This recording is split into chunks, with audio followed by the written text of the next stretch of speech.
نو کے بازار میں ایک غریب درزی کی دکان تھی۔ جنازے کے لیے دکان بند کرتے تھے۔ انہوں نے کہا کہ اس سے آپ کے کاروبار کا نقصان ہوگا۔ کہنے لگے کہ علماء سے سنا ہے کہ جو کسی مسلمان کے جنازے پر جاتا ہے کل اس کے جنازے پر بھی لوگوں کا ہجوم ہوگا۔ میں غریب ہوں، نہ زیادہ لوگ مجھے جانتے ہیں، جنازے پر کون آئے گا؟ اس لیے ایک تو مسلمان کا حق سمجھ کر پڑھتا ہوں، اور دوسرا یہ کہ شاید اس سے ہی اللہ پاک راضی ہو جائیں۔ اللہ پاک کی شان دیکھیں۔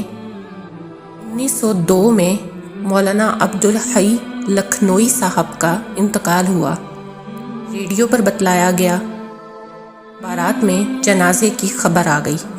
جنازے کے وقت لاکھوں کا مجمع تھا، پھر بھی بہت سے لوگ ان کا جنازہ پڑھنے سے محروم رہ گئے۔ جب جنازہ گاہ میں ان کا جنازہ ختم ہوا تو اسی وقت جنازہ گاہ میں ایک دوسرا جنازہ داخل ہوا اور اعلان ہوا کہ ایک اور عاجز مسلمان کا بھی جنازہ پڑھ کر جائیں۔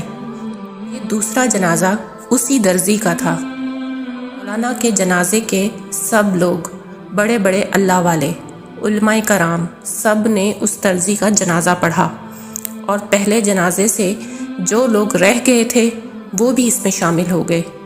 اللہ پاک نے اس درزی کی بات پوری کر کے اس کی لاج رکھی۔ سچ کہا ہے کہ اخلاص بہت بڑی نعمت ہے۔